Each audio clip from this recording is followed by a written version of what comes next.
좋으신 주님의 은총과 평화가 우리 가운데 함께 하기를 빕니다. 일찍 무더위가 찾아왔습니다. 낮 기온은 벌써 여름입니다.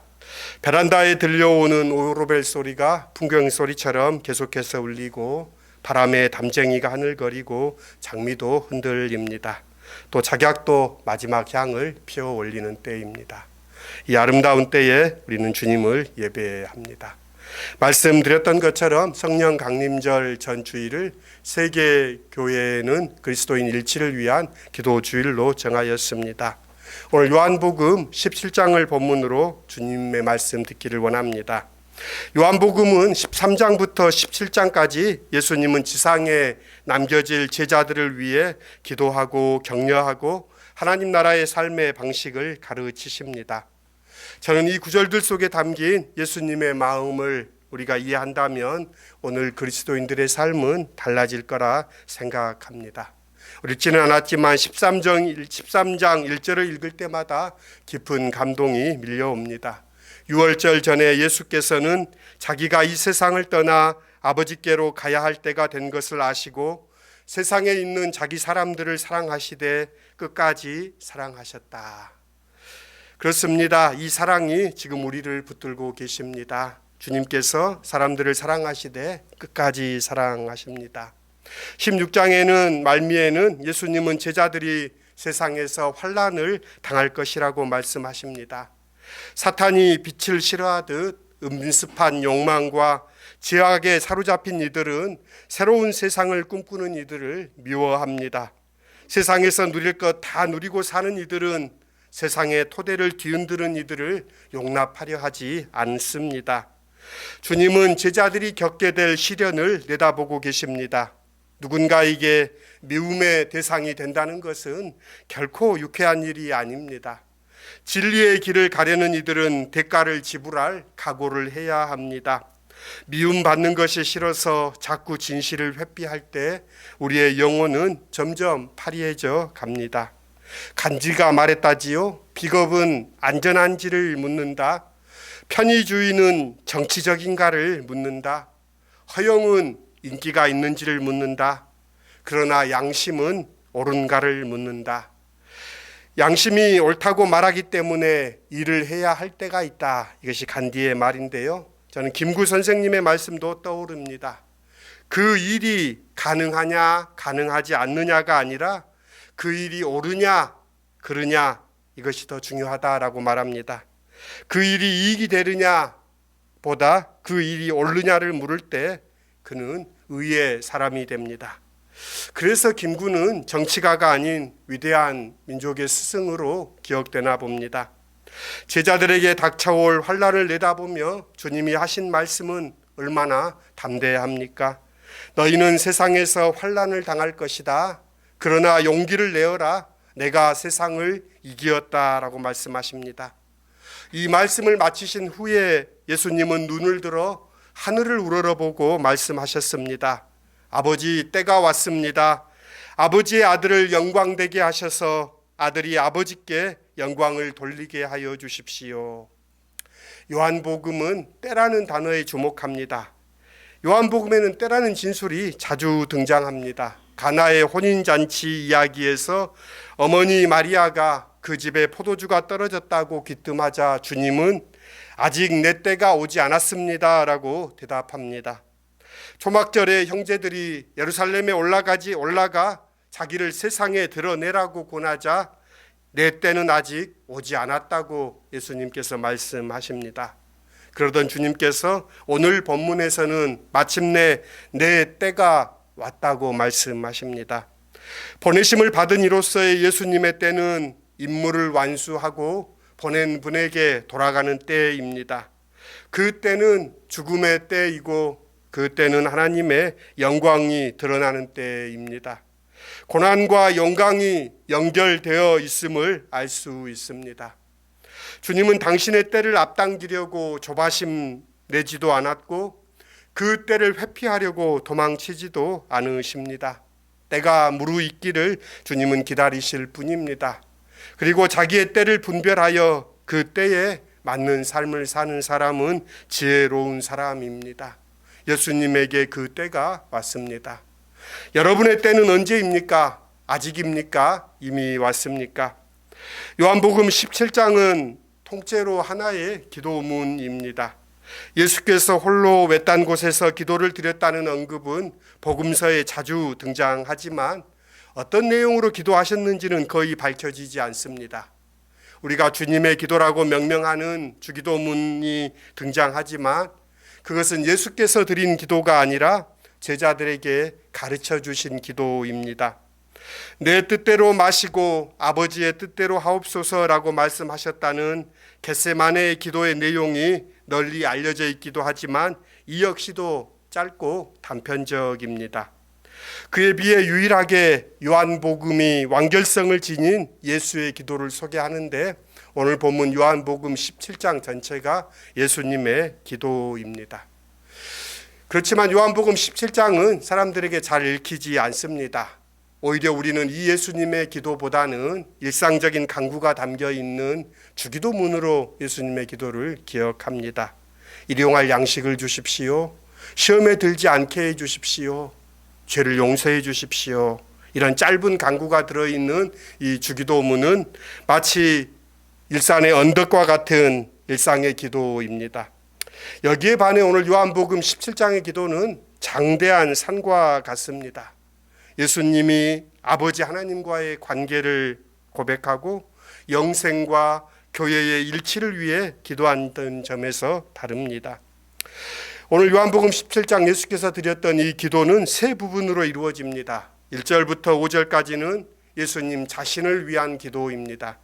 그리고 6절부터 19절까지는 곁에 선 제자들을 위한 기도이고 마지막 부분은 제자들을 통해 믿음을 가지게 될 사람들을 위한 기도가 20절부터 26절까지 이어집니다.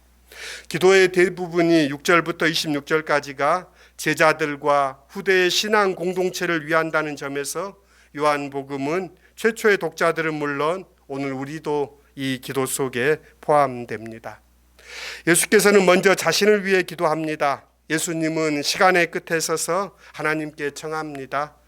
아버지의 아들을 영광되게 하셔서 아들이 아버지께 영광을 돌리게 해 주십시오. 이 말은 당신을 높여달라는 청이 아닙니다. 당신을 영광스럽게 해달라는 그런 간구가 아닙니다. 달려갈 길을 다 마칠 때까지 아버지 하나님의 뜻에 온전히 순종할 용기를 달라는 기도입니다. 지금 십자가를 목전에 둔 예수님의 기도입니다. 당신에게 다가오는 죽음조차도 하나님의 살아계심을 드러내는 계기가 되게 해달라는 기도입니다. 주님은 죽음을 실패나 좌절이 아니라 당신의 삶의 완성으로 삼으려 하십니다. 그래서 요한복음은 이것을 영광이라고 이야기합니다. 1절은 말합니다. 아버지 때가 왔습니다. 아버지의 아들을 영광되게 하셔서 아들이 아버지께 영광을 드리게 해 주십시오. 4절 나는 아버지께서 내게 하라고 맡기신 일을 완성하여 땅에서 아버지께 영광을 돌렸습니다. 5절 아버지 창세 전에 내가 아버지와 함께 누렸던 그 영광으로 나를 아버지 앞에서 영광되게 하여 주십시오. 세 번역의 번역인데요. 많은 이들이 하나님의 영광을 위하여라고 말은 하지만 실상을 살펴보면 자기 영광을 추구할 때가 많습니다. 하나님께 영광을 돌린다는 말이 오용될 때가 얼마나 많은지요. 기꺼이 우상을 숭배하는 오늘의 교인들과 스스로 우상이 된 종교 지도자들의 허물을 가리는 덮개구실을 할 때가 많습니다. 영광은 문자 그대로 빛나는 광채입니다. 그런데 가만히 생각해 보면 주님의 영광은 사람들이 생각하는 성공이나 빛나는 자리, 자기 욕망을 실현하는 그런 것이 아닙니다. 내게 주실 영광이라고 하셨다면 부활의 영광을 생각할 수 있겠지만 내게 주신 영광이라고 주님은 오늘 기도합니다. 세상의 눈으로 보자면 주님의 33년의 생은 그다지 빛나는 삶이 아니었습니다. 영광스러운 삶이라고 할 수 없습니다. 로마의 식민지 한 변방에서 목수의 아들로 태어나 그저 근근히 먹고 살다가 복음을 전파하느라 온갖 어려움을 다 겪으신 분이 주님이십니다. 다른 이들이 덜어 있기는 했지만 늘 힘있는 자들의 질시 어린 눈초리를 견뎌야 했습니다.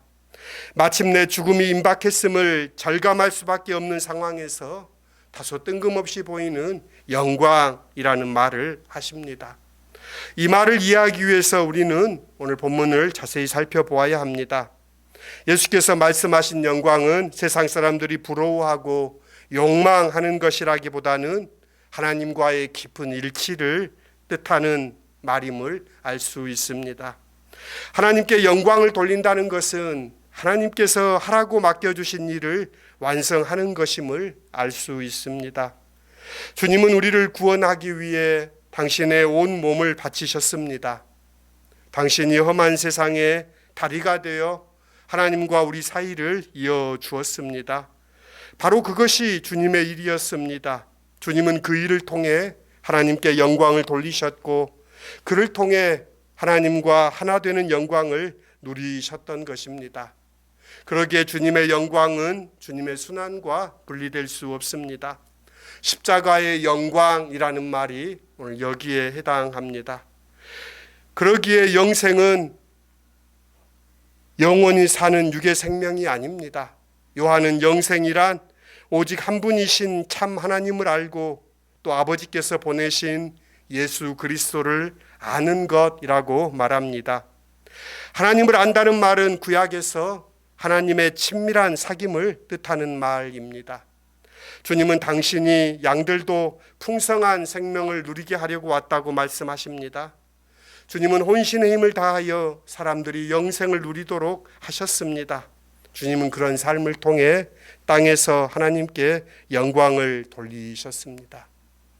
그런 이후 주님께서는 당신의 제자들 또 제자들을 통해 믿게 된 이들을 위해 기도하십니다. 주님은 이 세상에 살아갈 제자들을 악한 자들로부터 지켜달라고 기도하십니다. 이리와 같은 사람들이 많은 세상에서 유혹에 빠지지 않기란 여간 어려운 일이 아닙니다. 굳은 결심만으로 부족합니다. 주님의 도우심을 구하지 않을 까닭이 여기에 있습니다. 주님은 또 그들이 진리로 거룩하게 하여 달라고 기도하십니다. 거룩한 삶이란 진리 안에 사는 삶입니다. 그러니 진리는 곧 하나님이니 거룩한 삶이란 하나님 안에서 사는 삶입니다. 하나님의 눈으로 세상을 보고 하나님의 마음으로 사람과 세상을 대하는 것, 이것이 거룩한 삶입니다. 레위기는 그 거룩한 삶을 구체적으로 그려 보여줍니다. 땅이 있는 사람에게는 땅의 열매 수확의 일부 모퉁이에 밀을 베지 말고 남겨두는 것, 가난한 자들을 선대하는 것, 나그네를 맞아들이는 것, 이것이 거룩한 삶이라고 말씀합니다. 연약한 이들과 신음하는 피조 세계에 대한 연민의 마음을 빼놓고는 거룩을 말할 수 없습니다. 잘 산다는 것은 이 거룩한 삶을 사는 것입니다. 오늘의 교회는 이 거룩함을 잃어버렸습니다. 선교를 사명인 것처럼 생각합니다. 그러나 더 중요한 것들 본 말을 바꾸어 놓기 일쑤입니다. 예수님의 마지막 기도는 우리의 하나됨입니다. 아버지께서 내 안에 계시고 내가 아버지 안에 있는 것 같이 그들도 하나가 되어서 우리 안에 있게 하여 주십시오. 이것이 주님의 기도이며 이 한 주간 그리스도인의 일치를 위한 우리의 기도로 삼아야 할 것입니다. 주님은 하나가 된다는 것이 무엇인지 삶을 통하여 보여주십니다. 그것은 거래가 아닙니다. 협상도 아닙니다. 주님은 오직 아버지의 뜻을 이루기 위해 끝없이 자기를 비우셨습니다. 이것은 자기 상실이 아닌 자기 초월입니다. 시냇물은 강물에 흘러듦으로써 더 큰 몸을 얻습니다. 강물은 바다에 흘러들어감으로써 더 큰 몸을 얻습니다. 이것을 초월이라 할 수 있습니다. 하나님의 마음을 내 마음으로 삼고 우리의 삶을 하나님의 이야기 가운데 흘러들어갈 때 우리의 몸은 커집니다. 이것이 하나님 나라에 속한 생명, 영생의 삶이 아니겠습니까? 무리를 걷던 베드로가 바다에 빠져버린 이유는 그가 물보다 무거워졌기 때문입니다. 자아를 의식하는 순간 그는 무거워졌고 물에 빠져들었습니다. 우리도 그런 바다에 빠질 때가 많습니다. 내 뜻, 내 생각, 내 욕심을 관철하려 할 때 우리는 무거워집니다. 은총이 아닌 죄의 무게에 눌리게 됩니다. 주님은 우리를 은혜로 이끄십니다. 아버지와 아들이 서로 안에 있는 것처럼 우리는 그 일치 안에로 초대받고 있습니다. 세상에 있는 교회는 세상의 불림을 받아 그 세상을 향해 그리스도께서 보여주신 아버지를 증언하는 공동체입니다. 예수께서 세상에서 마지막으로 드린 기도는 세상을 위한 기도가 아니라 신앙 공동체를 위한 기도입니다. 하나님을 배쳐가는 세상 속에 있는 신앙 공동체는 하나님의 보호와 도우심이 필요하고 그래서 예수께서는 기도하십니다. 이 기도 안에서 우리는 서로 하나입니다. 이 기도 안에서 우리는 주님과 함께 있으며 우리는 세상 속에서 주님을 증언하는 주님의 교회, 주님의 공동체로 존재해야 합니다. 이 한 주간 요한복음 17장 이 말씀을 기도 삼아 주님이 우리 안에, 우리가 주님 안에 세상의 일치를 구하는 우리 모두가 되실 수 있기를 빕니다. 함께 기도드리십시다. 자비하신 주님, 오늘 요한복음 17장에 예수님께서 이 땅에서 올려드렸던 기도를 우리가 읽었습니다. 늘 우리 생각, 우리 욕심, 우리의 필요만 얽매여 있기에 주님의 기도는 참으로 낯설고 어렵게 다가옵니다. 그러나 주님, 이 세계 속에 주님의 몸된 교회의 일치를 위하여 기도하는 이 한 주간 주님께서 드렸던 기도를 우리의 기도로 삼아 기도하는 한 주간 되게 하여 주십시오. 그리하여서 아버지 안에 있는 영생의 삶, 주님이 누리셨던 영광의 삶, 주님이 걸어가셨던 그 길을 걷는 오늘 우리가 되게 하여 주십시오. 예수님의 이름으로 감사하며 기도드립니다. 아멘.